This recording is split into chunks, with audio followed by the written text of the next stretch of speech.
Hey there again, Yokeup. Before you turn this one off, just hear me out. This one's not about you. There's no logical reversals, no demonstrations of what you need to do, and no out-of-context video clips. I'm going to give you what you're asking for. Just like the title says, no fuss, no muss. I'll prove I'm an atheist. Some of this is bound to be stuff I said in my Atheists Don't Exist, the point video. Because I took a swing at it there. But here we go, round 2.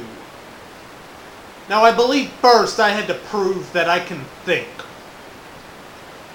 This is going to be a tough one though, because as you said, you can't see a thought.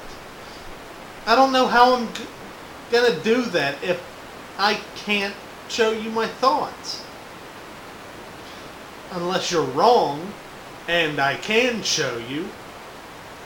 Fortunately for the both of us, you are. And I'm going to let you take a little peek inside my head. Show you a thought.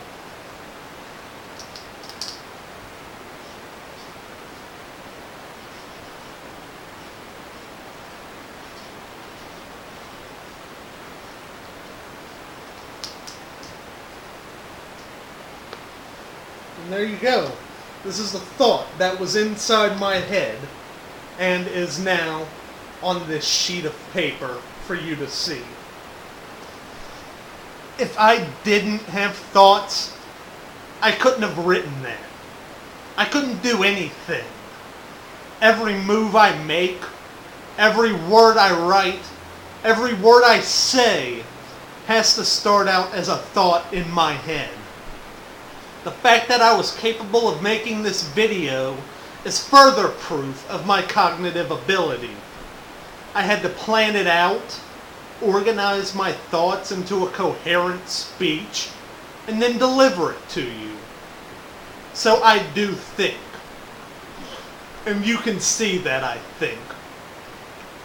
The next step is, how can I prove that the thoughts I do share are truthful?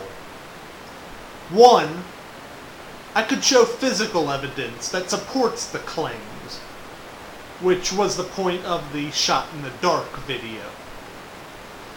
This is a belief though. It's something that's held solely in here. There is no physical evidence that can prove what's honestly going on up here, or in anyone else's head.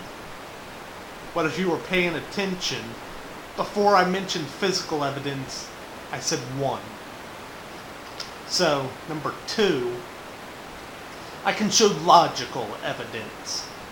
That is, a logical argument that shows evidence for why it's possible only for me to believe this one belief.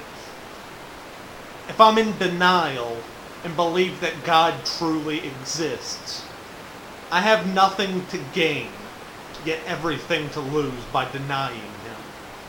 To know God exists, yet deny it, is a mortal sin, in which I'll be eternally punished for.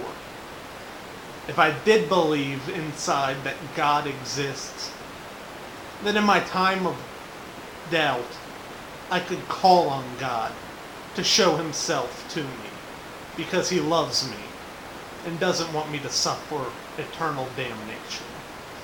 So, you know what? God, if you're up there, I want to see. I want to bask in your light. I don't want to suffer. I don't want to go on not knowing you.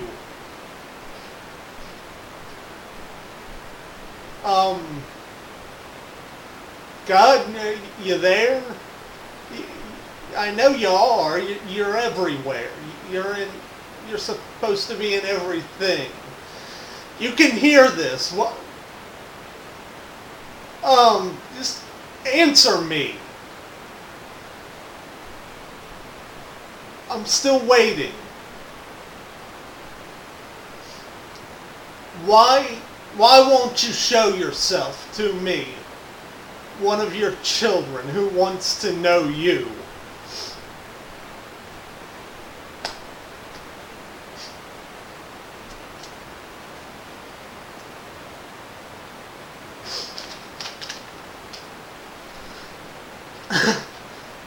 I've done that several times in prep for this video as well, and still no answer. That means I must believe one of two things. Either that God doesn't want me to know him, that he's decided to spite me and doesn't care for me despite my numerous attempts to bask in his glory.